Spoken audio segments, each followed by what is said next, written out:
배당주를 볼 때는 기업이 꾸준하게 이익을 거둘 수 있는 체력이 있는지나 영위하고 있는 사업에서 경쟁력이 높은지를 확인해 봐야 되고, 보유하고 있는 현금이 많은지 확인하는 것이 우선이라고 생각합니다. 국내 배당주도 최근에는 1년에 4번 배당금을 지급하는 기업들도 많아지고 있고, 또 월배당 ETF들도 상당히 많아져서 충분히 노후에 월급처럼 받을 수 있다고 생각됩니다. 미국 배당주와 한국 배당주 차이는,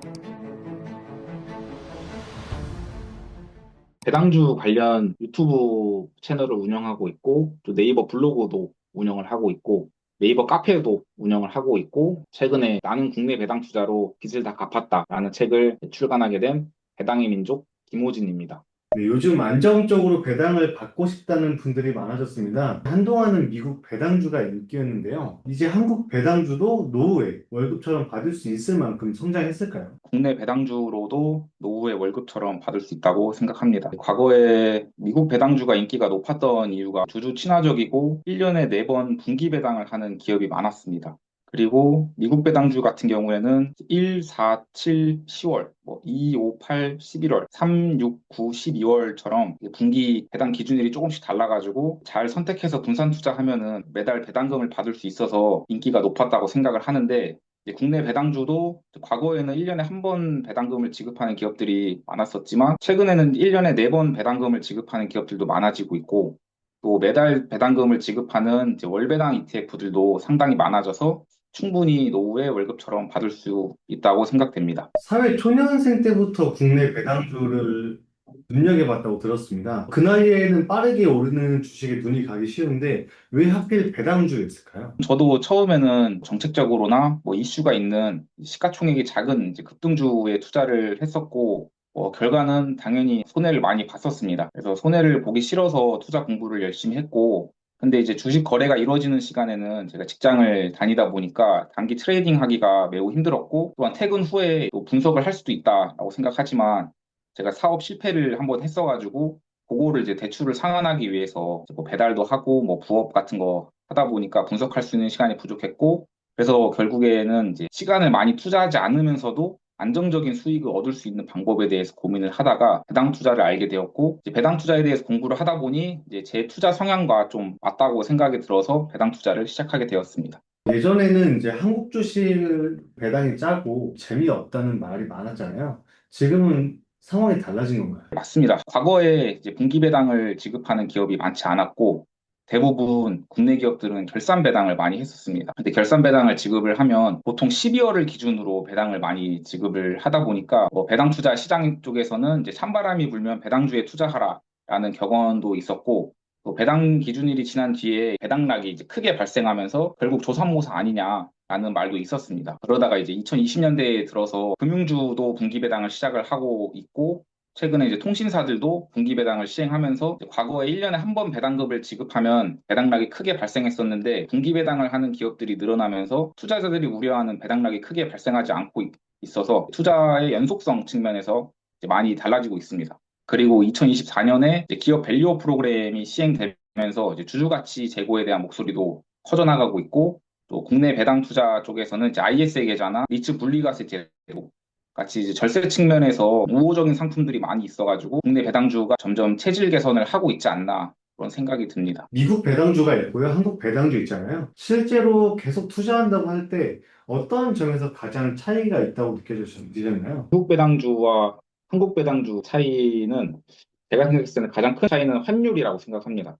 그 배당 투자자들이 실제로 이제 배당 투자를 할 때 현금 흐름이 필요하기 전까지는 받은 배당금을 재투자하는 경향이 있고, 또 월급을 받거나 소득이 생기면 그 돈으로 다시 또 배당주에 투자하는 경향이 있습니다. 근데 재투자를 할 때 가장 우려스러운 것이 가격이라고 생각을 하는데, 미국 배당주 같은 경우에는 가격도 오르고 환율도 상승하면 전달에 비해서 좀 비싼 가격에 재투자를 해야 되기 때문에 좀 망설여지고, 또 가격이 조정을 받지 않을까 싶어서 타이밍을 보다가 투자 시기를 놓치는 경우가 있습니다. 근데 반대로 환율이 낮아지고 가격이 하락하면 투자하기가 좋은 거 아니냐 라고 물으실 수 있는데, 그렇게 되면 대부분의 투자자들이 환율도 떨어지고 주가가 떨어지면 무슨 이유가 있는 게 아닐까 고민을 하시거든요. 근데 이제 미국 배당주 같은 경우에는 국내에서 찾아볼 수 있는 기업에 대한 정보도 부족하고, 재무제표를 읽고 싶어도 영어로 돼 있어서 해석하기가 어려운 것이 사실입니다. 그리고 또 앞에서도 말씀드렸듯이 이제 국내 배당주는 ISA 계좌, 개인 연금 계좌 등을 활용해서 절세나 과세 이연을 할 수도 있어서 미국 배당주는 사실 절세할 수 있는 방법이 거의 없거든요. 그래서 환율 차이랑 세금 차이가 가장 크게 느껴진다고 볼 수 있습니다. 요즘에 ETF 몇 개 잘 사두면 국민연금 안 부럽다는 말 많습니다. 한국 배당주나 배당 ETF 볼 때 어떤 종목 눈여겨보고 계시고 또 뭘 먼저 봐야 할까요? 그러니까 종목을 좀 말씀드리기는 좀 그렇고, 이제 제가 배당 투자를 할 때 이제 배당금이 어디서 나오느냐 봤었거든요. 근데 우선 기업이 배당금을 지급하기 위해서는 사업을 통해 얻는 이익이 꾸준히 나와야 된다고 볼 수 있습니다. 근데 일시적으로 업황이 둔화돼서 이렇게 순이익 적자를 기록하거나 그런 경우가 생기더라도 보유하고 있는 현금이 많거나 이제 부채에 비해 자본이 많다면 충분히 배당금을 계속해서 지급할 수 있다고 생각을 하는데요. 그래서 이처럼 배당주를 볼 때는 기업이 꾸준하게 이익을 거둘 수 있는 체력이 있는지나 영위하고 있는 사업에서 경쟁력이 높은지를 확인해 봐야 되고, 금리나 거시경제에 영향을 받지 않으려면 부채 비율이 낮거나 보유하고 있는 현금이 많은지 확인하는 것이 우선이라고 생각합니다. 그리고 배당 ETF 같은 경우에도 방금 말씀드린 대로 ETF에 구성되어 있는 기업들이 안정적으로 수익을 거두고 있는 기업들인지를 확인을 해봐야 하고, ETF를 운용하는 자산운용사들의 실력도 좀 체크하는 게 좋은데요. 이제 같은 자산운용사의 다른 배당 ETF들의 최근 배당금 흐름들을 확인해서 잘 운용하고 있는지 확인하는 것이 중요하다고 볼 수 있습니다. 네, 배당을 받았는데 주가가 더 떨어지면 손해를 보는 거잖아요. 이런 경우는 어떻게 보고 계실까요? 배당 기준일이 지나고 이제 배당락에 의한 주가 하락인 경우에는 이제 당연한 모습이기 때문에 사실 걱정할 것은 없습니다. 근데 이제 일시적으로 뭐 기업의 펀더멘털에는 문제가 없으나 업황이 악화돼서 주가가 하락하는 경우에도 이제 저렴한 가격에 투자를 할 수 있는 기회로 삼는 것이 좋습니다.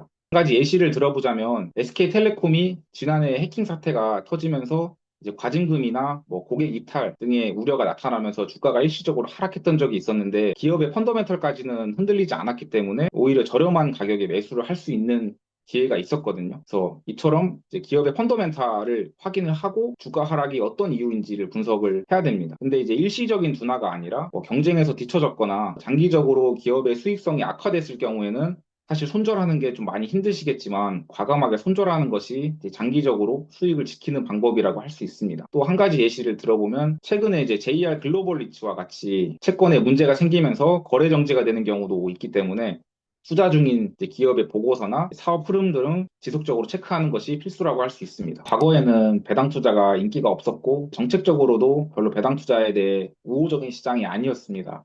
그래서 과거부터 배당 투자를 하신 분들은 그냥 무지성으로 계속 사모으면 된다고 말씀을 하시거나 시간이 많이 필요한 투자이기 때문에 신중하게 선택을 해야 된다라고 말씀을 하시는 경우가 많았습니다. 그래서 배당 투자를 하신다면 받은 배당금을 재투자하여 계속 사모으는 것도 중요하고, 처음부터 큰 금액을 투입하기 어렵기 때문에 시간이 좀 많이 필요한 투자인 것은 맞습니다. 하지만 최근에는 이제 정책적으로도 우호적인 환경이 만들어지고 있고 기업들도 자발적으로 주주환원에 대한 의지를 보이는 경우가 많아지고 있습니다. 배당 투자는 어떻게 설계를 하느냐에 따라 목표까지의 시간을 단축시킬 수 있고, 남들보다 적은 금액으로도 세금과 건강보험료 등을 피하면서 빠르게 경제적 자유에 다가설 수 있는 투자 방법이라고 생각을 합니다. 그래서 저는 배당 투자를 기다림의 미학이 아니라 설계의 결과라고 사람들에게 말을 하고 다닙니다. 제가 오랜 기간 배당주를 다루는 블로그와 유튜브를 운영하면서 분석한 내용과 실제 배당 투자 경험을 토대로 집필한 나는 국내 배당 투자로 빚을 다 갚았다가 이번에 출간이 되었습니다. 현재 배당 투자를 진행하고 계시거나 앞으로 진행 예정인